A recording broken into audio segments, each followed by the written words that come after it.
Merci beaucoup, papa.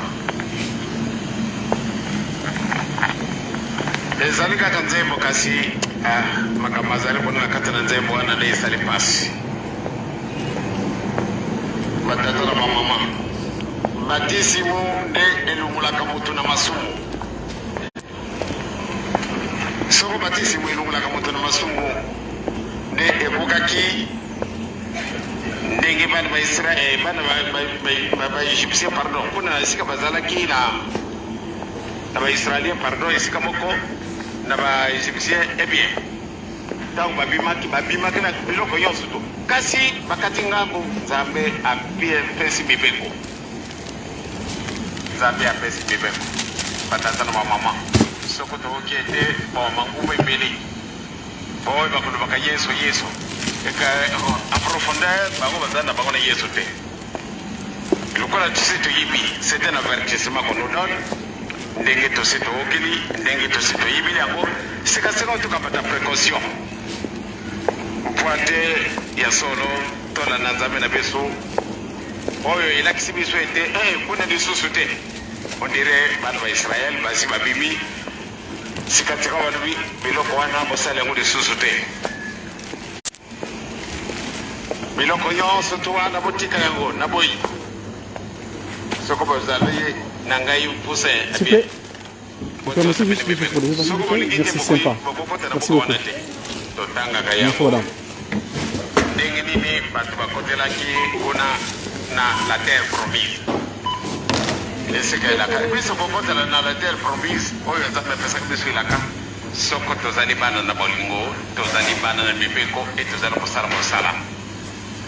Donc Nzambe asi amepesi solo na mutu pamba te période tozali yango ezali période moko okusikana te une transition moko tozali na yango na ntango oyo ezali transition moko surprenante bato bazalaki na makanisi te nde ntango oyo tozali ndenge okozala na ntango na biso aussi ndenge biso bengami ete totonga lingumba oyo mais ekoka kozala biso te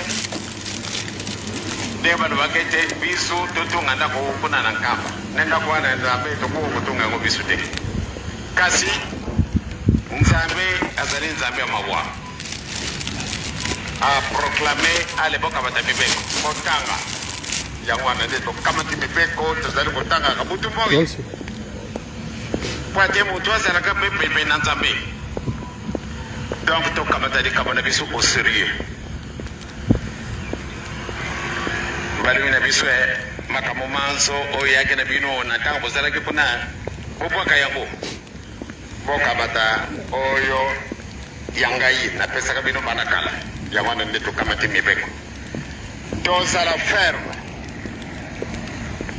tokolonga na biso kaka soko tozali na bolingo e soko tokotambola na mibeko e soko totamboli na mosala pamba te tozali moto akopesa biso te biso moko tomeka kosalela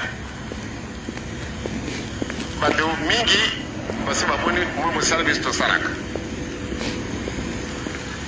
ndenge tolobi soko okei na lutendele okekuta na bajeune na biso solo okokamwa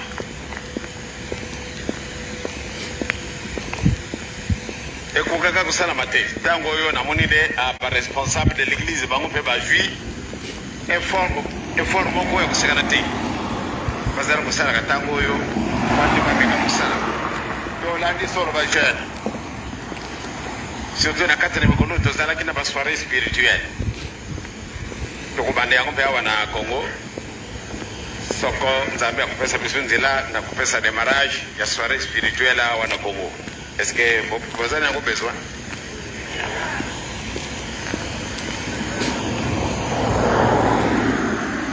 Eh bien, il y a solo maman na batata. Et puis si makanisi ebele na batamu tsina ngoma na biso. Baba te tongo moni tokai na biso na makolo tina lutenele. Ndenge basa kusala musala. Kwa nini tosi toibi malamu ete soko tosali misala tozali bana na mibeko tozali bana na bolingo tokolonga yango na mama na ngai na batata na ngai mukuma yo nzambe apesio alibiete zala na bolingo zala mwana na mibeko tangu tuzalaki kuna tuzalaki.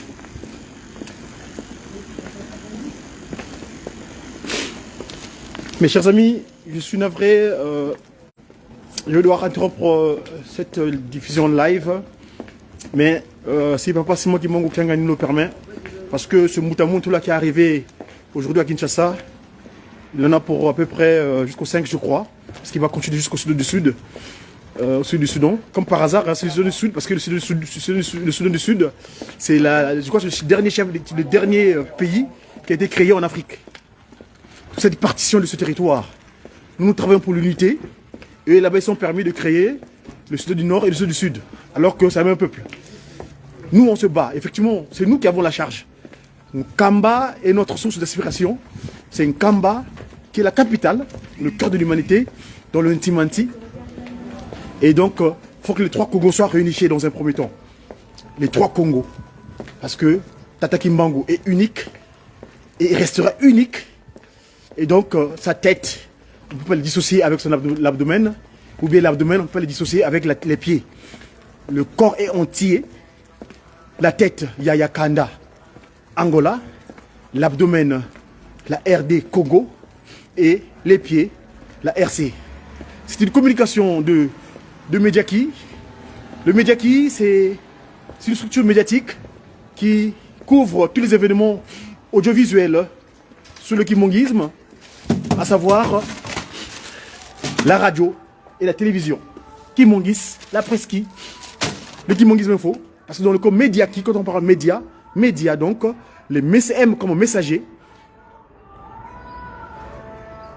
pour une évangélisation divinement inspirée des activités du kimongisme ou bien des actions de Tata Kimbangu. Donc Mediaki, une structure venue sur Terre depuis le 25 mars 1960. Notre ancêtre, vous le connaissez, Tata Nkalamvouila, parce que c'est le premier membre du Mediaki. C'est lui qui avait tenu la caméra à Lubumbashi lors de l'exhumation de ce corps qui n'a pas connu de corruption. Ce corps qui est resté 9 ans sous terre. Et ce corps-là ne s'est pas corrompu avec cette terre. C'est le Saint-Esprit, Papa Simon Kimbangu. Aujourd'hui, il a ajouté Kiangani parce que c'est le qualificatif, son fils de père, Tata Dialungana, Kiangani le Pacifique, avait porté lors de sa seconde venue en Kamba le 25 mai 1916. Paix et grâce à vous et bonne communication à vous. Et on va revenir d'ici quelques jours pour approfondir cette communication, surtout à propos du séjour de ce Moutamountou. C'est des créatures qui sont arrivées à Kinshasa. Aujourd'hui, je vous dis que ce Jésus-là qui l'apporte, ce n'est pas le Jésus de Nkamba.